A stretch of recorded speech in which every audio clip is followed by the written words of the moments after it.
ഈ 3C ഉണ്ടെങ്കിൽ നിങ്ങളുടെ കമ്മ്യൂണിക്കേഷൻ സ്കില്ല് അടിപൊളിയാകും. Hello, I am Muhammad Ismail, growth head of Lifery. Welcome to day 5 of 21 days of growth challenge. Content, clarity, confidence, ഈ 3C ഉണ്ടെങ്കിൽ നമുക്ക് അടിപൊളിയായിട്ട് ഒരാൾക്കൊരു കാര്യം കമ്മ്യൂണിക്കേറ്റ് ചെയ്ത് മനസ്സിലാക്കി കൊടുക്കാൻ പറ്റും. അതിലൊന്നാമത് കണ്ടന്റ് ആണ്. നമ്മൾ എന്താണ് നമ്മുടെ മുമ്പിൽ ഇരിക്കുന്ന ആളോട് പറയാൻ പോകുന്നത് എന്നുള്ളതിനെ കുറിച്ച് വളരെ വ്യക്തത നമുക്കുണ്ടാവണം. ഇല്ലാന്നുണ്ടെങ്കിൽ നമുക്ക് എന്ത് ചെയ്യാൻ പറ്റില്ല, നമ്മൾ ബ്ലാ ബ്ലാ ബ്ലാ ആയിട്ട് സംസാരിക്കാൻ പോകുന്നത്. രണ്ടാമത് ക്ലാരിറ്റിയാണ് വേണ്ടത്. നമ്മൾ പറയാൻ പോകുന്ന സംഗതി നമ്മുടെ മുന്നിലിരിക്കുന്ന ആൾക്ക് മനസ്സിലാകുന്ന ഭാഷയിൽ പറഞ്ഞു കൊടുക്കണം.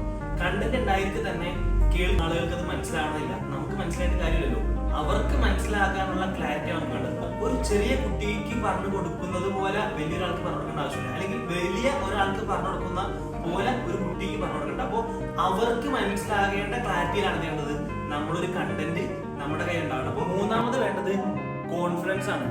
എന്റെ കയ്യിൽ കണ്ടന്റ് ഉണ്ട്, നല്ല ക്ലാരിറ്റി ഉണ്ട്, പക്ഷെ അത് പറഞ്ഞു കൊടുക്കാനുള്ള കോൺഫിഡൻസ് ഇല്ലെങ്കിലും ആ ധൈര്യം ഇല്ലെങ്കിലും, അപ്പോൾ ഒരു കാര്യം പറയുന്നതിന് മുന്നേ അത് പറയാനുള്ള ധൈര്യം കൂടി എന്ത് ചെയ്യണം, നമ്മൾ ഉണ്ടാക്കിയെടുക്കണം. അപ്പൊ ഈ 3C നമ്മുടെ കയ്യിലുണ്ടെങ്കിൽ നമുക്ക് നല്ല അടിപൊളിയായിട്ട് നേരിട്ടും സംസാരിക്കാൻ പറ്റും. എന്നെ ഫോളോ ചെയ്തോ, ഡേ 6 വീഡിയോ കാണാൻ മറക്കണ്ട.